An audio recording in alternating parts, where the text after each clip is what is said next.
जय हिंद मेरे प्यारे साथियों, मैं उपेंद्र स्वागत करता हूं आपका अपने यूट्यूब चैनल इक्वायर जोन में। साथियों, आज हम लोग हिंदी के व्याकरण पढ़ने वाले हैं, ठीक है। और ये जो प्रश्न जो लिए गए हैं आपके प्रीवियस ईयर से लिए गए हैं, और ये जो प्रश्न आपके लिए गए हैं बहुत ही इंपॉर्टेंट और महत्वपूर्ण हैं, और जो आपका जो आगामी जो परीक्षा होने वाला है उन सब परीक्षाओं के लिए बहुत ही महत्वपूर्ण साबित होंगी। दोस्तों आइए, और यहाँ का आज का हमारा जो प्रैक्टिस सेट है दूसरा है, ठीक है। आज का हमारा जो प्रैक्टिस सेट है क्या है, दूसरा है। आइए हम चलते हैं प्रश्न की तरफ। आज का हमारा पहला प्रश्न है, कह रहा है कंठ से उत्पन्न होने वाले वर्ण हैं। जब हम किसी वर्ण का उच्चारण करते हैं तो वर्ण का उच्चारण करने का जो तरीका रहता है, जो मतलब वर्ग रहता है, जैसे मान लिया कंठ हो गया, मूर्धा हो गया, तालु हो गया, ठीक है, दंत हो गया, इस तरह से क्रम रहते हैं। तो वही चीज़ ये पूछ रहा है कि कंठ से उत्पन्न होने वाले जो वर्ण हैं वह कौन से हैं। मतलब जो यहाँ पे कंठ जो होता है उस कंठ से उच्चारण किस किस वर्ण का हम कर सकते हैं उसको आपको बताना है। तो ऑप्शन ए दिया है आपका छ और टे, बी दिया है क और घे, सी दिया है से और रे, डी दिया है च और छ, ठीक है। आपका कंठ का जब यदि कहेगा तो आपका क और घे मतलब क वर्ग का सब हो जाएगा आपका। आई बात समझे, जैसे आप लिखते हैं ना क ख ग घ अंगा, ठीक है ना। यदि आपसे कहा जाए कि ये सब किस वर्ग के हैं या इसको किससे बोला जाता है, तो आप कह सकते हैं क्या, कंठ से। किससे? कंठ से। आई बात समझ में। इसका जो उच्चारण स्थान है क्या है, कंठ है। आई बात समझ में। यदि आप च की बात की जाए, च छ ज झ और या, यदि इसके उच्चारण स्थान की बात किया जाए, ठीक है ना, यदि इसके उच्चारण की बात किया जाए ताल, ठीक है ना, ताल हो जाएगा। आई बात समझे। देखिए दिया गया है यहाँ पे, लिख भी दिया नीचे। कह रहा है आपका ऑप्शन बी सही है, ठीक है। तो कह रहा है वर्णों का उच्चारण स्थान क्या क्या होता है। कह रहा है कंठ से बोले जाने वाले जो वर्ण हैं क ख ग घ अंगा। आई बात समझ में। और तालु से मतलब जो ताल में बोला गया है, मतलब वही तालु से जो बोले जाने वाले जो वर्ण हैं वह क्या है, च छ ज झ या। आई बात समझिए। यदि आपसे पूछ सकता है यहाँ का जो उच्चारण होता है, यहाँ जो वर्ण है, यहाँ वर्ण का उच्चारण स्थान क्या है, उच्चारण स्थान क्या है, ठीक है ना। आपके प्रश्न में ऐसे दे सकता है, आप क्या कहेंगे, जो यहाँ का जो उच्चारण स्थान है क्या है, तालु है। क्या है, तालु है। आई बात समझ में। इस तरह से क्वेश्चन को सॉल्व कर सकते हैं। यदि मूर्धन्य की बात किया जाए तो इसमें जो आते हैं, जो वर्ड आते हैं टे ठे डे ढे अड़ा रे और से, ठीक है ना। इसको आप लोग ध्यान रखिएगा दोस्तों, ये बहुत ही इंपॉर्टेंट है, ठीक है। चलिए दूसरे नंबर का क्वेश्चन है आपका, कह रहा है इनमें से अमान्य वर्णों का विकल्प कौन सा है, ठीक है। जो अमान्य जो वर्ण है, इनमें अमान्य वर्णों का जो विकल्प है वह कौन सा है उसको बताना है आपको। तो आपका ऑप्शन ए दिया है ए, बी दिया है फे, और सी दिया आपका अंगा है, और डी दिया आपका से। है बात समझे। आपका ऑप्शन नंबर जो बी है फे, ये आपका क्या है, करेक्ट है, ठीक है। यदि इसके नोट की बात किया जाए, अगर दिए गए विकल्पों में अमान्य वर्णों का विकल्प है, ठीक है। हिंदी में बहुत से ऐसे वर्ण होते हैं जो कि वर्तमान में चलन में नहीं है, ठीक है। हिंदी के कुछ ऐसे जो वर्ण होते हैं जो वर्तमान में चलन में नहीं है, मतलब वर्तमान में उसको मतलब रखा नहीं गया है, अथवा हिंदी के मूल वर्णों में शामिल नहीं है। जो हिंदी का जो मूल वर्ण है उन वर्णों में ऐसे कुछ वर्ण ऐसे हैं जिनको रखा नहीं गया है। आई बात समझ में। चलिए उदाहरण में जैसे दिया है यहाँ पे फे और जय, मतलब फे तो ऐसे होता है ना, लेकिन यहाँ पे फे को बनाकर यहाँ पे नीचे बिंदी दिया गया है, ठीक है। ऐसे वर्णों को हम वर्णमाला में प्रयोग नहीं करते हैं। आई बात समझ में। ऐसे यहाँ पे जो यहाँ पे जे बनाकर इस तरह से पे बिंदी रखा गया है, इसका प्रयोग हम वर्णमाला में नहीं करते हैं। आई बात समझ में। इसका प्रयोग हमारा वर्णमाला में नहीं होता है। चलिए नेक्स्ट है हमारा तीसरे नंबर का क्वेश्चन है,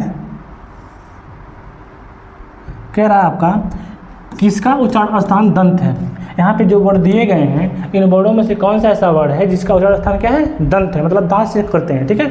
ऑप्शन ए दिया है पे, बी दिया है ने, सी दिया है गे, और डी दिया आपका चे। आई बात समझिए। आपका ऑप्शन नंबर जो ने है क्या आपका है आंसर है, ठीक है। चलिए यदि बात किया जाए चौथे नंबर का, चौथा प्रश्न है हमारा, यार इनमें से किसका उच्चारण स्थान कंठ है। यदि कंठ के उच्चारण स्थान की बात किया जाए तो आपका ऑप्शन ए दिया है पे, बी दिया है चे, सी दिया है टे, और डी दिया है आपका के, ठीक है। आपका ऑप्शन नंबर क्या के ही करेक्ट है, ठीक है। उच्चारण स्थान की बात किया जाए तो यदि आप बात करते हैं पाँचवें नंबर का, पाँचवें क्वेश्चन का, कह रहा है तालव्य महाप्राण घोष, ठीक है, व्यंजन वर्ण का उदाहरण है। यदि तालव्य की बात किया जाए, तालव्य, ठीक है, और महाप्राण घोष वर्ण का जो उदाहरण है कौन सा है उसको बताना है। आपका ए दिया है क, बी दिया है च, सी दिया है झ और डी दिया आपका ग, ठीक है। तो आपका ऑप्शन नंबर क्या, सी आपका करेक्ट है। झ का बात किया जा रहा है, ठीक है। यदि आपका 6वें नंबर का बात किया जाए, यदि 6वें प्रश्न की बात किया जाए, यह कौन सा वर्ण पंचमाक्षर है, ठीक है, 5 अक्षरों से मिलकर बना है, ऐसे वर्ड को बताना है आपको, ठीक है। आपका ऑप्शन ए दिया है क्या, मैं, बी दिया है न, सी दिया है गे और डी दिया आपका टे। तो आपका ऑप्शन क्या है, ए आपका करेक्ट है, मैं, ठीक है। मैं वर्ड को क्या बोलते हैं, पंचमाक्षर बोलते हैं, ठीक है। चलिए नेक्स्ट है आपका 7वें नंबर का क्वेश्चन है, कह रहा है कंठ महाप्राण घोष वर्ण, ठीक है, घोष व्यंजन वर्ण का उदाहरण कौन सा है, ठीक। ऑप्शन ए दिया है ख, बी दिया है घ, सी दिया है और डी दिया आपका है, ठीक है ना। तो आपका ऑप्शन नंबर जो घ है क्या, सॉरी आप ऑप्शन नंबर जो आपका बी है क्या करेक्ट है, मतलब घ वर्ण, घ कंठ महाप्राण घोष व्यंजन वर्ण का उदाहरण है। आई बात समझ में, इसको आप लोग ध्यान में रखिएगा। यदि नेक्स्ट की बात किया जाए, अगले प्रश्न की बात किया जाए 8वें नंबर का, कह रहा है ये मूर्धन है, ठीक है ना, ये मूर्धा है, मूर्धा अल्पप्राण घोष व्यंजन वर्ण का उदाहरण कौन सा है। ऑप्शन नंबर ए दिया है ट, बी दिया है मैं, सी दिया है घ और डी दिया आपका गे, ठीक है। आपका ऑप्शन नंबर जो बी है क्या करेक्ट है, मैं। आई बात समझ में। यदि चलिए नेक्स्ट, यदि 9वें नंबर की बात किया जाए, 9वें नंबर कह रहा है ओष्ठ महाप्राण, ठीक है, घोष व्यंजन वर्ण का उदाहरण कौन सा है। यदि ओष्ठ से जिस वर्ण का उच्चारण करते हैं उस वर्ण को बताना है, और महाप्राण घोष व्यंजन कौन सा है ऐसे वर्ण को बताना है। आई बात समझ में। आपका ऑप्शन ए क्या है टे, बी है आपका डे, सी है आपका घ, डी है आपका गे, ठीक है। आपका ऑप्शन नंबर जो आपका बी है क्या करेक्ट है, डे, ठीक है। चलिए नेक्स्ट है आपका 10वें नंबर का क्वेश्चन है, कह रहा है मूर्धन, ठीक है ना, अल्पप्राण अघोष वर्ण का उदाहरण कौन सा है। यदि मूर्धन्य की बात किया जाए, अल्पप्राण और अघोष वर्ण का बात किया जाए तो इनमें से कौन सा है। आपका ऑप्शन ए दिया है टे, बी दिया है रे, सी दिया है मैं, डी दिया आपका गे, ठीक है। आपका ऑप्शन नंबर जो ए है टे, ये आपका क्या है करेक्ट है। यदि 11वें नंबर का बात किया जाए, 11वें प्रश्न का बात किया जाए, कह रहा है इनमें से कौन सा व्यंजन अघोष है। यदि अघोष व्यंजन की बात किया जाए तो इनमें से कौन सा ऐसा वर्ड है जो अघोष है, ठीक है, अघोष की श्रेणी में आता है। तो आपका ऑप्शन ए दिया है ने, बी दिया है पे, सी दिया है फे और डी दिया आपका है। आई बात समझ में। आपका ऑप्शन नंबर आपका जो बी है पे, ये आपका क्या है करेक्ट है, ठीक है। चलिए एक बात और ध्यान रखिएगा, जो यहाँ पे है, ठीक है कम क्या बोलते हैं, उसमें व्यंजन नहीं बोलते, क्या बोलते हैं, उसमें वर्ड भी बोल सकते हैं और उसमें व्यंजन नहीं बोल सकते हैं, ठीक है। और यहाँ पे जो पे है, पे का उच्चारण स्थान क्या है, ठीक है, ओष्ठ है, क्या है, ओष्ठ है, ओष्ठ है, ठीक है। इसका उच्चारण स्थान क्या है, जब इसको हम पे फे बे भे जब बोलते हैं हम, तो इसका उच्चारण करते समय दोनों जो ऊपर के और नीचे के जो दोनों ओठ होते हैं क्या होते हैं, टकराते हैं आपस में। आई बात समझिए। और ये जो फे, इसका भी जो उच्चारण स्थान है क्या, ओष्ठ है, क्या है, ओष्ठ है, ठीक है। और न की बात किया जाए, इसका जो उच्चारण स्थान है क्या है, दंत है, क्या है, दंत है। आई बात समझ में। इस तरह से को हम याद रखेंगे। चलिए यदि 12वें नंबर का बात किया जाए, कह रहा है चे टे टे, ये टे है आपका, थे सॉरी द है, बे मैं ये में से कितने व्यंजन अघोष है। कह रहा है चे टे, यहाँ पे टे है, द बे मैं ये में कितने व्यंजन ऐसे हैं जो क्या है अघोष है, उसको बताना है। ऑप्शन नंबर आपका ए दिया है 2, बी दिया है 3, सी दिया आपका 4 और डी दिया आपका 5। तो आपका ऑप्शन नंबर आपका क्या 4 जो सी जो है करेक्ट है, ठीक है, 4 वर्ड, ठीक है। चलिए नेक्स्ट की बात किया जाए, 13वें क्वेश्चन की बात किया जाए, मेरा निम्नलिखित में से, ठीक है, कौन सा व्यंजन अघोष है। यहाँ पे जो व्यंजन जो दिए गए हैं 4, इन व्यंजनों में कौन सा ऐसा व्यंजन है जो अघोष है। अघोष वर्ड की बात किया जाए तो आपका ऑप्शन ए है क्या से, बी दिया है पे, सी दिया है से और डी दिया आपका खे। तो आपका ऑप्शन नंबर जो खे एक है करेक्ट है, ठीक है।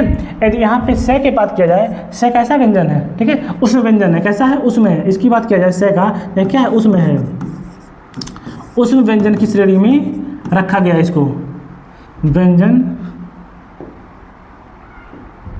उस व्यंजन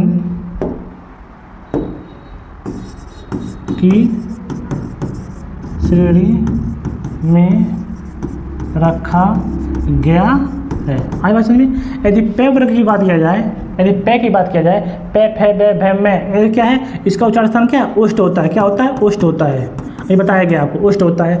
यदि से की बात किया जाए, से को भी हम किस में रखे हैं, उस व्यंजन की श्रेणी में, किसी में, उस व्यंजन, उस व्यंजन, आई बात समझ में, उस व्यंजन है, ठीक है। यदि कै का बात किया जाए, जो कै का जो उच्चारण स्थान क्या होता है, क्या होता है, कंठ होता है। क्या होता है, कंठ होता है, ठीक है ना, कंठ होता है, आई बात समझिए। नेक्स्ट है आपका 14वें नंबर का बात किया जाए, कह रहा है हिंदी वर्णमाला में व्यंजन वर्ग लिखा है, वर्ण रहेगा, ठीक है। वर्णों की संख्या कितनी है, यदि हिंदी के वर्णों की बात किया जाए वर्णमाला में, तो उनके वर्णों की संख्या है कितनी, उसको बताना आपको। ऑप्शन ए दिया है 34, बी दिया है 33, सी दिया है 35 और डी दिया आपका 37, ठीक है। तो आपका ऑप्शन नंबर जो बी है क्या है, करेक्ट है, आई बात समझ में। नेक्स्ट एक बात और बताया जाए आपको, ठीक है, 22 अगस्त को, ठीक है, 22 अगस्त 2024 में, ठीक है ना, एक वर्ड इसमें और ऐड किया गया था, मतलब जोड़ा गया था वर्णमाला में। 22 अगस्त को एक वर्ड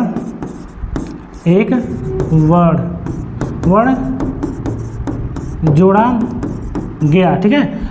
कौन सा वर्ड था, लेके आकार का ये वर्ड था, ठीक है, इस तरह इसको बनाया गया। इस वर्ड को हम क्या बोलते हैं, इसी वर्ड को हम बोलते हैं क्या, विशिष्ट व्यंजन, क्या बोलते हैं, विशिष्ट वर्ड बोलते हैं, ठीक है, विशिष्ट वर्ड बोलते हैं, आज बात समझ में। चलिए नेक्स्ट की बात किया जाए, यदि 15वें नंबर की बात किया जाए, कह रहा है ए वर्ड किस वर्ड के समान उच्चारित होता है। जो ए वर्ड यहाँ पे दिया गया है, ये जो ए वर्ड है किस वर्ड के समान उच्चारित होता है, जो इसका उच्चारण स्थान है वह क्या है। ए दिया है आपका ई, बी दिया है आ, सी दिया है ये और डी दिया आपका से, ठीक है। तो जो ए का जो उच्चारण स्थान होता है तो आपका क्या होता है, ई होता है, आई बात समझ में। नेक्स्ट की बात किया जाए 16वें नंबर का, कह रहा है जिन स्वरों के उच्चारण में दो मात्राएं लगती हैं उसे क्या कहते हैं। जो वर्ड जिस वर्ड का उच्चारण करते समय हमको दुगुना समय लगता है, दो मात्राएं लगती है, उसको हम क्या बोलते हैं, उसको हम क्या बोलते हैं, प्लुत स्वर बोलते हैं। क्या बोलते हैं, प्लुत स्वर बोलते हैं, आई बात समझ में। यदि हम गुर स्वर की बात करें तो गुर स्वर को हम क्या बोलते हैं, दीर्घ स्वर बोलते हैं। क्या बोलते हैं, दीर्घ स्वर बोलते हैं, दीर्घ स्वर बोलते हैं, ठीक है ना। यहाँ पे देखिए दीर्घ स्वर दिया गया है यहाँ पे। तो यदि दीर्घ स्वर की बात किया जाए, ठीक है, तो ऐसे स्वर, ठीक है ना, ऐसे स्वर जिनका उच्चारण करने में दोगुना समय लगता है, ऐसे स्वर जिनका उच्चारण करने में, ठीक है, करने में दो गुना, ठीक है, क्या, दो गुना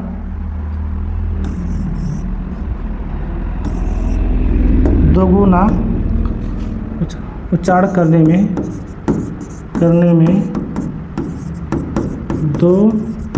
दो गुना समय लगता है,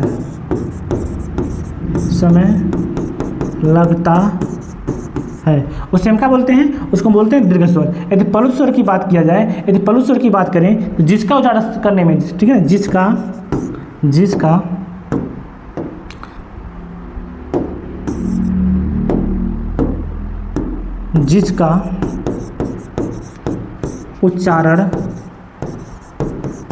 उच्चारण करने में तिगुना समय लगे, तिगुना समय लगे, ठीक है। ऐसे स्वर, ठीक है, ऐसे वर्ड, ठीक है, जिसका उच्चारण हम करते हैं उसमें तिगुना समय लगता है, उसको हम बोलते हैं प्लुत स्वर। और दीर्घ स्वर की बात किया जाए तो ऐसे स्वर जिनका उच्चारण करने में दोगुना समय लगे उसको हम क्या बोलते हैं, दीर्घ स्वर बोलते हैं, आई बात समझ में। चलिए नेक्स्ट, यदि आपका 17वें नंबर की बात किया जाए, कह रहा है हिंदी वर्णमाला में दीर्घ स्वर वर्णों की संख्या कितनी होती है। दीर्घ स्वर वर्णों की जो संख्या होती है वह कितना होता है, इसको बताना आपको। तो आपका ऑप्शन ए दिया है 12, बी दिया है 27, सी दिया आपका 14, डी दिया आपका 23। आपका ऑप्शन नंबर जो सी है 14, ये आपका क्या है, करेक्ट है, आई बात समझ में। चलिए यदि 18वें नंबर का बात किया जाए, अड़ा का उच्चारण स्थान निम्न में से कौन सा है। यदि अड़ा वर्ड की बात किया जाए तो इसका जो उच्चारण स्थान है वह क्या है, निम्न में से, उसको बताना है आपको। चलिए बताइए, कह रहा है ए है क्या, तालु, बी दिया है दंत, सी दिया है कंठ और डी दिया आपका मूर्धा। तो आपका ऑप्शन नंबर जो डी है मूर्धा, ये आपका क्या करेक्ट है, ठीक है। चलिए नेक्स्ट, 19 नंबर का जो बात किया जाए, इनमें से कौन से व्यंजन अंतस्थ व्यंजन हैं। यदि अंतस्थ व्यंजन की बात किया जाए तो इनमें से कौन से ऐसे व्यंजन हैं जो अंतस्थ व्यंजन हैं। आई बात समझिए। चलिए, यदि ऑप्शन ए दिया है ये ल व, बी दिया से है, और सी दिया चे छे जे झे, डी दिया पे फे बे भे। ठीक है, तो यहाँ पर जो आपका ए है, ठीक है, जो ए है ये आपका क्या, ए ल व जो है ये क्या आपका अंतस्थ व्यंजन है। क्या है? अंतस्थ व्यंजन है, अंतस्थ व्यंजन है। आई बात समझिए। यदि आपको से है की बात की जाए, ये कौन सा व्यंजन है? उसमें व्यंजन है। कौन सा व्यंजन है? उसमें व्यंजन है। ठीक है, आई बात समझिए। चलिए, नेक्स्ट है हमारा 20 नंबर का क्वेश्चन है, कह रहा है स्पर्शी वर्डों की संख्या कितनी है। स्पर्शी जो वर्ड है उस स्पर्शी वर्डों की जो संख्या वह कितनी है, इसको आपको बताना है। ऑप्शन ए दिया है 20, बी दिया है 25, सी दिया है 33 और डी दिया है आपका 21। ऑप्शन नंबर आपका जो बी है क्या करेक्ट है, 25। आई बात समझ में दोस्तों, यही आपका लास्ट प्रश्न था। दोस्तों, यदि मेरे पढ़ाने का तरीका आपको अच्छा लगा, पसंद आया हो, तो आप लोग अपने इस चैनल को आप लोग लाइक कीजिए, शेयर कीजिए और साथ में सब्सक्राइब कीजिए। मिलते हैं हम आपसे अगले क्लास में, तब तक के लिए जय हिंद।